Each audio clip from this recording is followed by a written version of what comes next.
Vince Russo and his comments on Sasha Banks and the promo that she gave on Monday Night Raw. So Sasha Banks, she goes up there and she's talking about her Bro, what did he inspirations say, bro? and she's talking about her inspirations in the industry, and I guess Vince Russo got offended because he saw like a glaring omission of a few names when she was talking about the women's revolution in WWE. And here's what he said, and I quote: "The great women wrestlers before Sasha didn't book the bra and panties matches. Ed and I did to help win a war," and this was in all caps, "a war that saved the company. I'm a Sasha Banks fan, but I think she just slighted some great female athletes who performed at top levels while drawing huge ratings." Okay, so here's the thing. Wait, that could not have been an actual quote because you didn't say bro. Well, he was on Twitter, so he could edit out the bros and stuff like that. If he was talking, then it would have been like 50 fucking bros in there. But when I hear this from Vince Russo, I'm wondering, are you offended because she wasn't inspired by women taking their clothes off in the ring? I understand why you, Vince Russo, being the person that booked it that way, you look at that as if it has some substance, it meant something, and that's wonderful for you. Like, if you want to look at this and use it as a chip and say, I, Vince Russo, was able to book something that helped WWE win the war, that should mean something to you, but that doesn't necessarily make it mean something for Sasha Banks. And if you're offended by the fact that she's not inspired by your work, then I say that's too goddamn bad, because the objective of her going out to the ring, it wasn't to make you happy and massage your ego and talk about how great everything that you did was with the women, even if it was popular. But one thing we do have to acknowledge, what Vince Russo did in the Attitude Era with the women's division, it was appealing to the lowest common denominator. And it helped you win a war, but Sasha Banks is put into a position now where she doesn't have to look at this as a soldier. She doesn't have to look at this and say, oh, well, I'm glad it helped them win the war. She's looking at this as a woman who was seeking inspiration, and she wasn't inspired by that. And I don't think that she has to force that in there when she clearly wants to chart out a different path for herself in the wrestling industry. Well, he didn't say that the problem was that she wasn't inspired by it. He's saying that she took a shot that offended him, and he thinks that might also be offensive to the women who were in those matches. Well, she was out there talking about her inspirations in the industry, and she did not mention any of those women he's talking about because she wasn't inspired by them. Yeah, but she took a shot at the bra-n-panties match. Well, because it rightfully so. Yeah, rightfully so. Yeah, you say rightfully so, but then Vince Russo's retort is, no, not rightfully so, because that match was an integral part in the overall scheme in which won the war that made it possible for you to be here. No, it wasn't. But I'm not saying it's true. I'm just saying that's his argument. Why does that have to mean something to Sasha Banks, though?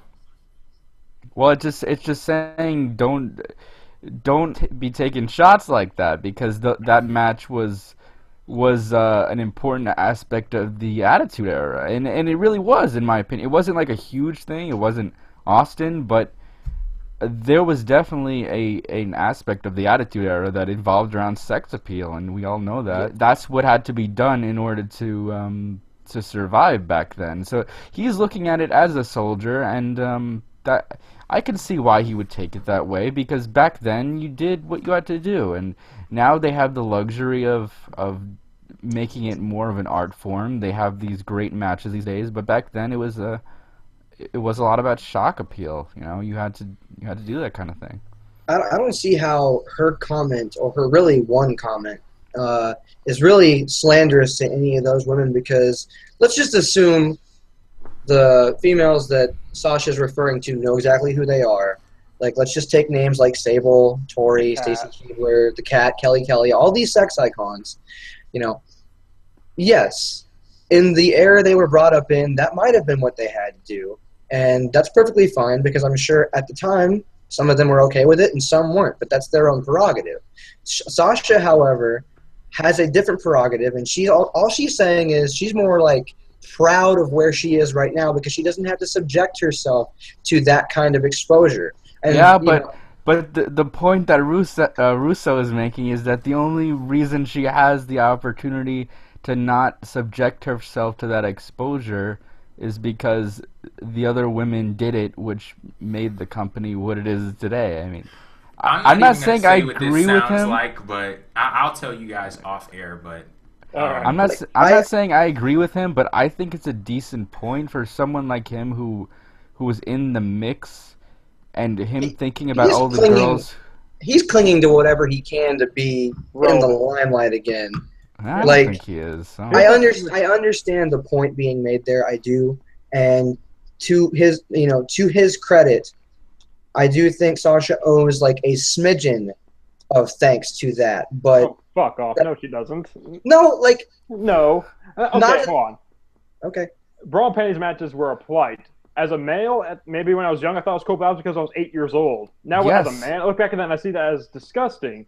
And I get that it comes to time in the territory, but at the same time, if I was a little girl in that time and I was seeing that's what I had to do it, I'd be a little miffed by it. So of course I don't look up to people like the Cat, who only did it just to show up for boobs and a pool match or something like that. She's looking up to people like Krish and Lita and Moolah and all them, who actually got in there and did what the boys did, and sometimes even better than what the boys did. Trish also did her fair share. Yeah. She did bra-n-panties matches just as much as she did actual good women's matches. And I get that, but at the same time, she's looking not at that aspect, but the aspect she inspired her is that she main evented Raw with Lita. That's what she took away from it. And I think the only person she really kind of admitted, maybe two if you want to go Sable, but Chyna. And I get why they didn't say Chyna on air, but Chyna's a big inspirational figure that I feel has been devalued over the years. Yeah, I think that she should have mentioned Chyna. Like, but I get why she didn't, but yeah, because you had a lot of stuff going on. There's a whole Pandora's box open up when it comes to Chyna. But going back to what you were talking about, Steven, and my audio kind of cut out for a bit, so I don't know if it actually was said. But I can look at Sasha Banks and say that she does not look at people like Sable, people like Deborah, and all of those people, those women from the Attitude Era. She doesn't look at what she's doing right now as a continuation of them. So she is not in a position where she's like, okay, because they did what they did, because they made those sacrifices, I'm able to do what I'm doing right now. Because she's been inspired by people like Eddie Guerrero, who was on the male side of the thing. So if you take that whole line of thinking there, because of what Stone Cold Steve Austin and because of what The Rock and The Undertaker and what Triple H, Kurt Angle, what those people did, that allowed Sasha Banks to do what she's doing right now. So to attempt to they did the male equivalent of bra-n-panties matches. They did shock value. Like what? All of what Austin did against McMahon was the male equivalent a bra-n-panties match. I'm not saying it's like exact parallel, but it is the shock value that appealed to the demographic of that time. Yeah, it appealed to the lowest common denominator as well, and I guess there is a point to be made on that subject for Sasha, but I mean, look, I don't mean to compare this that much, because I'm not saying I agree with this 100%, but imagine if someone like Dolph Ziggler or some pure wrestler, quote unquote. Imagine if he said, "I don't have to soil myself with these stupid barbed wire matches, these stupid graphic, disgusting thumbtack matches." It's like, okay, yeah, because you're in 2016, in the year where WWE has a monopoly. The reason why you could go out and wrestle 20-minute matches now is because they did the shock value back then, which won the war. That's his argument. I don't know if I agree 100%. I'm not saying Sasha Banks needs to be thanking the bra-n-panties match or anything like that, but I think he was just upset of that little shot she took.